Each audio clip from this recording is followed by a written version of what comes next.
1 Timóteo, capítulo de número... Glória a Deus. 1 Timóteo, capítulo 1, versículo de número 2.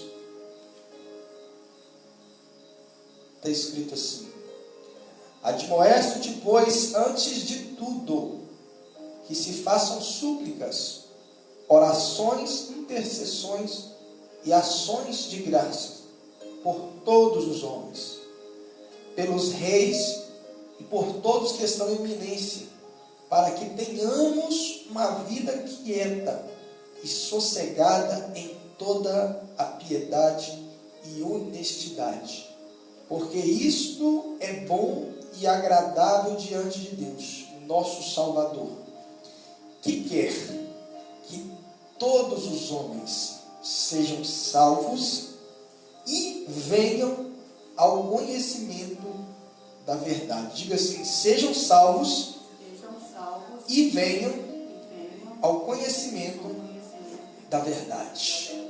Feche sua Bíblia, feche os seus olhos, vamos orar. Meu Deus e meu Pai, nós agradecemos a Ti por tudo aquilo que o Senhor fez, tem feito e ainda tem preparado para fazer na vida de todos nós os que cremos e amamos o Teu nome. Agradecemos a Ti porque o Senhor tem sido bondoso, tem sido gracioso, tem sido misericordioso com todos nós. Sabemos que temos muito mais do que merecemos e muitos dos juízos que merecíamos, a Tua graça foi aplacada na cruz do Calvário, a Sua ira foi aplacada, sendo lançada sobre o Cordeiro, sobre o Senhor Jesus. Nós somos gratos, nós somos reconhecedores de que se estamos de pé é por causa do Senhor, se fomos salvos por iniciativa do Senhor, e pedimos em nome do Senhor Jesus que o Senhor alcance o nosso coração e nos dê graça, sabedoria e discernimento para entender as Tuas palavras no nosso coração. É o que nós pedimos e crendo que o Senhor o fará. Agradecemos em nome do Pai, do Filho e do Espírito Santo de Deus. Amém. O apóstolo Paulo, quando ele mandou uma carta para Timóteo, um discípulo dele, ele deu uma direção de que Timóteo ele deveria orar pelas autoridades. No caso aqui, os reis. No nosso caso hoje seria o presidente, seriam as pessoas que ocupam posições de governo. E quando ele termina o texto, ele faz uma declaração de que fazer isso é agradável a Deus. Deus esse que quer que todos os homens sejam salvos. Só que Ele não quer que eles sejam apenas salvos. Ele quer que eles também tenham algo extra, que é além de ser salvo, que é chegar ao conhecimento da verdade. Então uma coisa é você ser salvo, outra coisa é você chegar ao conhecimento da verdade. A Bíblia diz lá em João capítulo 8, versículo de número 32, 31, que chegaram para Jesus alguns judeus que criam nele. Olha lá, versículo 8, 31. Jesus, 31. Dizia Jesus, pois, aos judeus que criam nele. Diga assim: os judeus criam nele.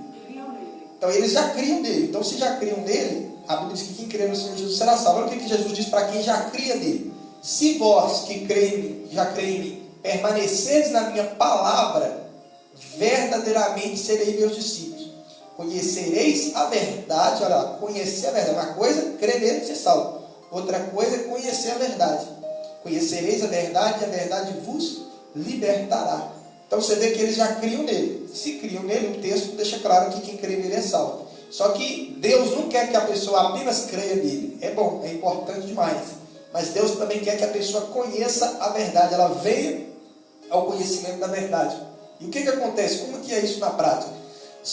Quando Jesus, no caso ali, está falando da palavra, que também representa o Espírito Santo, né, que é formado em nós. Então, quando uma pessoa ela crê no Senhor Jesus, a Bíblia diz que ela é salva. Mas você percebe que a pessoa, depois disso, ela ainda comete muitos erros.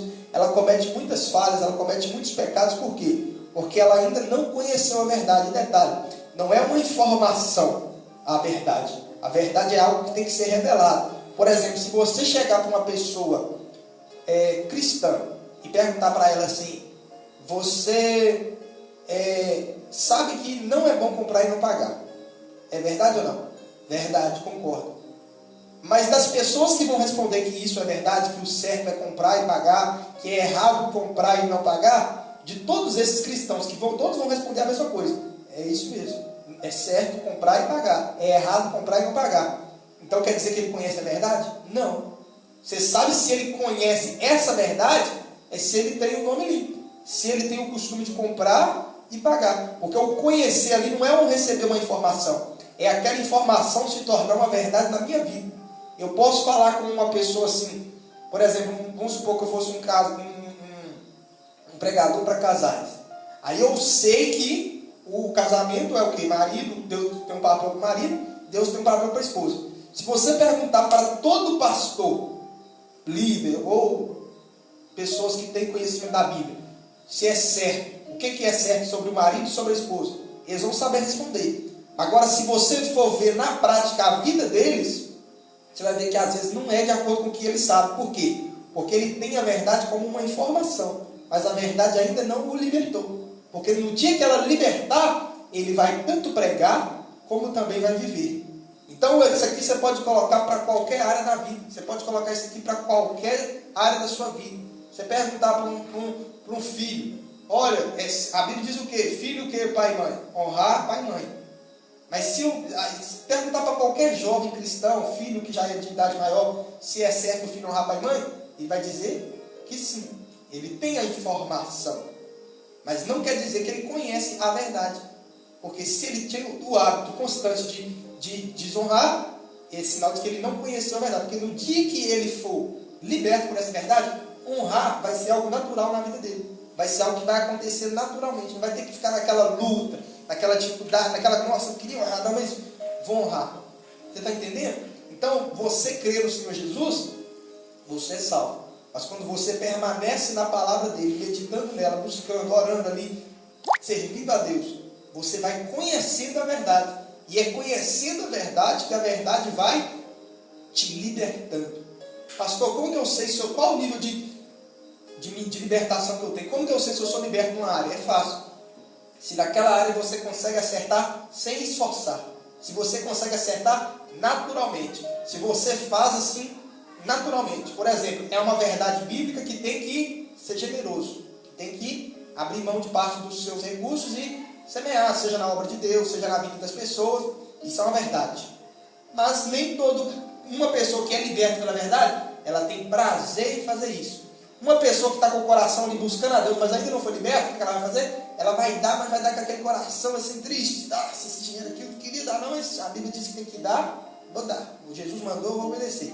Se ela fez desse jeito, ela está no caminho certo, ela está seguindo, mas ela ainda não está liberta. Agora, uma pessoa que chega a hora de dar, quando eu falo de dar, pode ser na hora da oferta, pode ser na hora que alguém bate na sua porta pedindo alguma coisa, você chega na hora de dar e você completamente rejeita a oportunidade de ser generoso, é sinal que essa verdade, de ser generoso, ela está fora da sua vida. Isso não quer dizer que você não é salvo, isso não quer dizer que você não vai para o céu, não tem nada a ver uma coisa com a outra.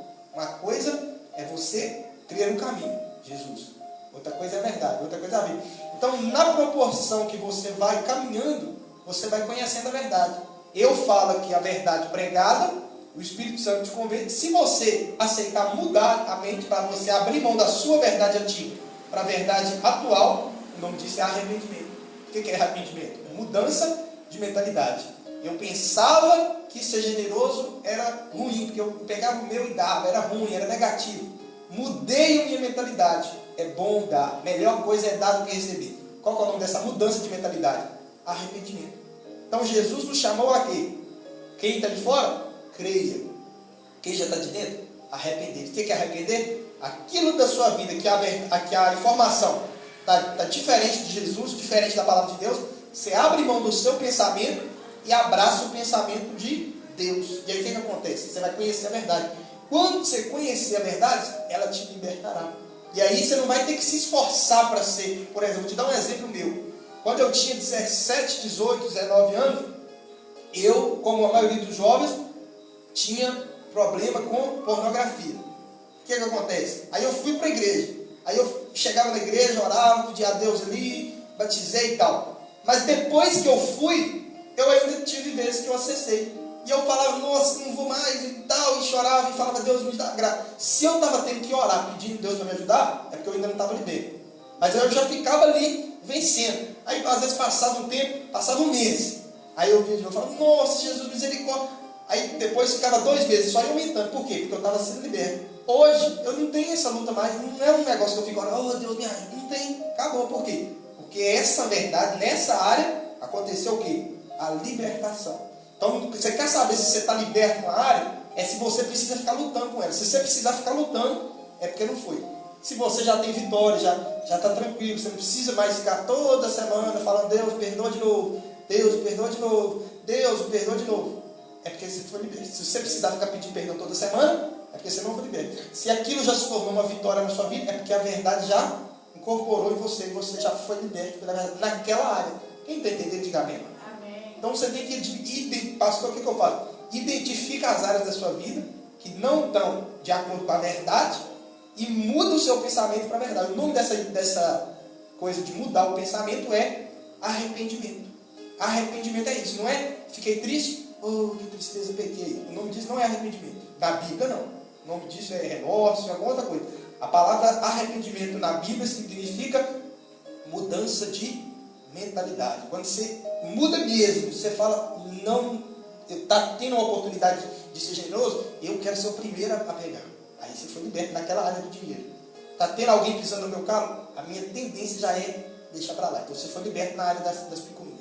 Está tendo alguém que chegou com você com a fofoca e você já rejeitou a fofoca e não quer nem ouvir, você foi liberto na área da fofoca. Alguém surgiu ali uma conversa e te informou de um mal de alguém, aí você para falar mal de alguém, se você falou assim, não, eu não falo mal, não quero falar mal, porque eu não quero destruir a imagem de ninguém, não quero cooperar com isso e tal, sinal que você foi liberto naquela área. Todos os 28 pecados lá da lista dos que não herdarão o reino de Deus, nós começamos a vida cristã com pelo menos um deles, normalmente mais de um. E o trabalho de Deus agora, o nosso, é ser liberto dessas coisas. Quem for liberto, herdará o reino de Deus. Quem não for liberto, Deus vai tratando. E se de tudo morrer sem ser, será salvo porque é filho de Deus. Não tem a questão de ser liberto. Ah, Jesus só salva quem muda? Não, Jesus salva quem crê nele. Jesus diz, quem crê e for batizado será salvo. Quem vier a mim, de maneira nenhuma o lançarei fora. Jesus é o caminho, a verdade e a vida. Chegou no caminho, já está salvo. Agora, se conhecer a verdade, vos libertará. Aí você vai desfrutar da vida, que é as 3 coisas que Jesus é: o caminho, a verdade e a vida. Por isso que a vontade de Deus para a nossa vida, ela é 3 coisas também. Ela é boa, agradável e perfeita. Tem muito crente que só está vivendo a vontade de Deus boa. Por quê? Porque ele só está no caminho. Ele não está preocupado em ser liberto. Mas aqueles que estão buscando ali, estão conhecendo a verdade e sendo libertados. E na área que eles foram conhecendo e foram libertados, a verdade os libertou. Aí eles, nessa área, eles desfrutam do terceiro, que é a vida de Deus naquela área dele ali. Então, admita, para, leia a Bíblia, ouça pregações e veja o que o pastor está falando. Se na Bíblia está ensinando que não pode fazer isso, aquilo, e a sua natureza é fazer, é sinal que você não foi liberto. Não quer dizer que você não é salvo, não quer dizer que se Jesus voltar hoje você vai para o inferno. Não é isso que a Bíblia diz, não. Todo aquele que é filho de Deus é salvo. Só que o que Deus quer que aconteça? Olha lá de novo para finalizar e nós terminarmos aqui. Deus quer o quê? Que todos sejam salvos e venham ao conhecimento da verdade. Olha lá. E Deus que quer que todos sejam salvos, o caminho, e venham ao conhecimento da verdade. Por quê? Porque se eles forem conhecedores da verdade, ela vai os libertar. E então eles vão desfrutar da boa, agradável e perfeita vontade de Deus. Agora, quem é que não é liberto? Aquela pessoa que dá desculpa. Eu sou assim, mas é porque aconteceu isso. Eu faço isso, mas é porque ela dá uma de justificativa. Então, aí Deus me transforma. Agora, quando você confessa, quando você declara, fala, não, eu preciso mudar nessa área, Deus vai lá e toca naquela área. Isaías falou, eu sou um homem de lábios impuros, habito no meio de um povo de impuros lábios. O que o anjo fez? Pegou a brasa e tocou na boca dele. Por que tocou na boca? Porque ele confessou, reconheceu que o problema dele estava na boca. Então você precisa reconhecer diante de Deus a sua dificuldade, a área da sua vida que não está em acordo com a verdade. Para quê? Para que Deus possa vir e te libertar. Quando você for liberto, você não vai ficar mais lutando com aquilo, porque foi liberto. Pastor, eu não fui liberto, então eu devo me entregar? Não, se você não foi liberto, continua lutando. Mas vai buscando conhecer a Deus, que você vai ser liberto. E a libertação chegando, não tem mais luta. Eu hoje tinha 17, hoje tenho 30. Nem parece, né? Cara de 22, né? Não. Mas eu não fico falando assim, oh Deus, misericórdia, me ajuda com a pornografia. Não tem, nem lembro mais quando eu tive alguma dificuldade nesse sentido. Não lembro nem quando eu citei essa palavra aqui agora, eu nem lembro quando eu tinha citado ela de novo antes de hoje. Por quê? Saiu da minha vida. Aconteceu o quê? Diga assim, libertação. Então é isso que você tem que querer de Deus. Não é pegar o versículo do libertar e falar, Deus tem que libertar o macumbeiro, Deus tem que libertar o endemoniado, Deus tem que... Existe isso também, de Deus libertar o macumbeiro, libertar o endemoniado, tudo. Mas esse versículo não está falando do macumbeiro, porque os judeus já criam nele. E ele diz para ele, quem cria nele? Conhecereis a verdade, e a verdade vos libertará. Então você para, pensa, vê o que está de acordo com a verdade, vê o que não está. Quando está de acordo com a verdade, Jesus diz, parabéns, siga em frente, cuidado para não perder sua coroa. Agora, quando está errado contra a verdade, Jesus diz, tenho, porém, contra vós que... Aí ele vai citar a área. Você tem a disponibilidade de ouvir Jesus para ele falar o que está de errado? Eu quero. Toda vez que eu falo, tudo que tiver para corrigir, eu quero que Jesus fale. Para quê? Para mudar e ser liberto. Então, desfrutar da vida de Deus. Amém? Fica de